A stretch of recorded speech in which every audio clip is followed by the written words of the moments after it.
हाय नमस्कार मो पाखे गोटे गणित अच्छी विभाज्यता नियम को लेकिन से कही 90,56,32,872 को 99 द्वारा हरिले भागशेष केते रहिबो।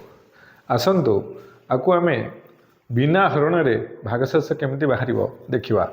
एक्चुअली क्वेश्चन टाक मुझे चेंज कर देछि। क्वेश्चन टी थिला जे 8 द्वारा 9 द्वारा भाग कले भागशेष 3 रुहे, 11 द्वारा भाग कले भागशेष 6 रुहे। तेज से ही संख्या को 99 द्वारा भाग कले भागशेष केते रहिबो। आसंतु देखिबा एभली गणित को आम केमिति बिना हरण रे आम समाधान करिबा। प्रथमे देखिबा 99 द्वारा भाग कले भागशेष केते रहिबो।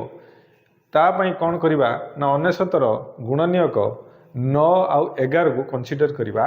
काहेकि ना 99 दीटा गुणनीयक 11 आउ 9 जे कि परस्पर मौलिक। तेणु आम प्रथम यही संख्या को 11 द्वारा हरिबा आउ 9 द्वारा हरिबा। से 11 द्वारा हरिले जो भागशेष रहिबो आउ 9 द्वारा हरिले जो भागशेष रहिबो से दीटा भागशेष रु ही निर्णय हबो 99 द्वारा हरिले भागशेषटी केते हबो। आसंतु देखिबा। प्रथम आम देखिबा ए संख्या को 11 द्वारा हरिले भागशेष केते रहिबो। 90,56,32,872। तेणु 11 द्वारा विभाज्यता नियम कौन ना अजुग्म स्थान अंक को मिसेवा। 8 2 10, 10 3 13, 13 5 18, 18 9 27। तेणु आमर अजुग्म स्थान अंक मानकर समष्टि है 27। एवं देखा जुग्म स्थान अंक मानकर समष्टि 7 2 9 9 6 15, 15 0 15। तो आम 27 रु 15 वियोग कले रोची 12, जोटा कि आम कौन करवा आउ थे 11 माइनस करदेवा रहिबो 1। तेणु ये संख्या को 11 द्वारा हरिले भागशेष 1 रहिबो। आपण माने हरण करिक देखि पारिबे। तेणु आम लिखिपर एमिति 11 द्वारा हरिले ए संख्या को भागशेष 1 रहिबो। एबे देखिबा 9 द्वारा हरिले भागशेष केते रहउची।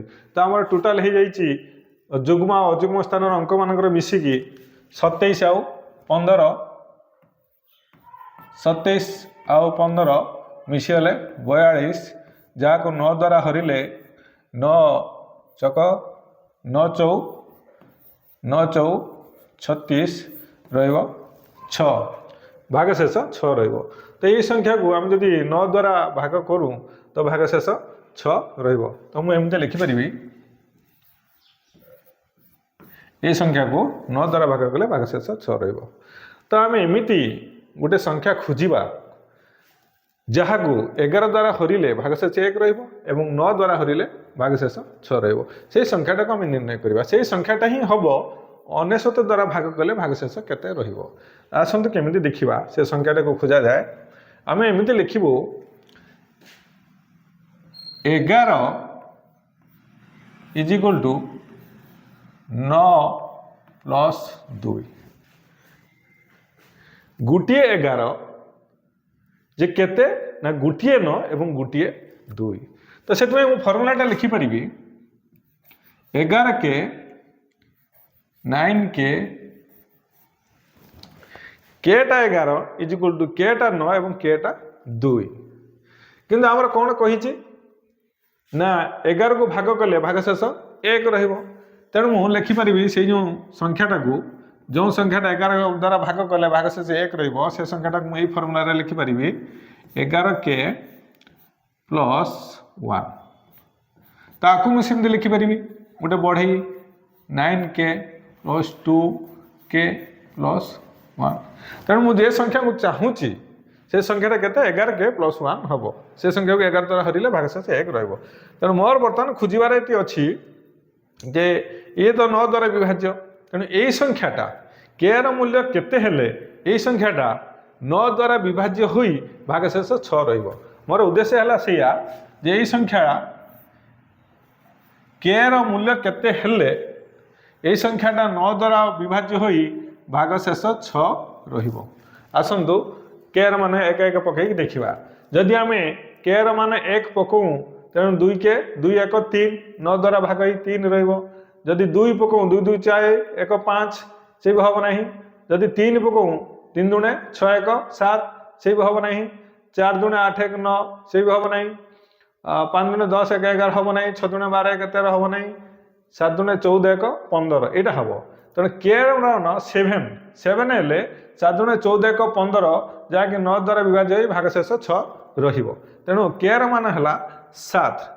তেণু এই সংখ্যাটা হয়ে যাব 11 গুণন 7 প্লস 1 যে 78। তেणु 78 ସେହି ସଂଖ୍ୟା ଯାହାକୁ 11 ଦ୍ୱାରା ହରିଲେ ଭାଗଶେଷ 1 ରହିବ ଏବଂ 9 ଦ୍ୱାରା ହରିଲେ ଭାଗଶେଷ 6 ରହିବ। ତେଣୁ ଆମେ ଏହି ସଂଖ୍ୟାକୁ ହରିଛେ 11 ଦ୍ୱାରା ହରିଲେ ଆମର 1 ରହୁଛି, 9 ଦ୍ୱାରା ହରିଲେ 6 ରହୁଛି। ତେଣୁ ଅଟୋମେଟିକାଲି ଏହି ସଂଖ୍ୟାକୁ ଯଦି ଆମେ 99 ଦ୍ୱାରା ହରିବୁ କ'ଣ ରହିବ ନା ଭାଗଶେଷ ସେଇ 78 ରହିବ। ଏଇଟା ହେଲା ତାର ଫର୍ମୁଲା। ଆମେ ବିନା ହରଣରେ ବି ତାର ଭାଗଶେଷ ବାହାର କରିପାରିବା। ଆଶା କରୁଛି ଭିଡ଼ିଓଟି ଆପଣଙ୍କୁ ଭଲ ଲାଗିବ। ଧନ୍ୟବାଦ।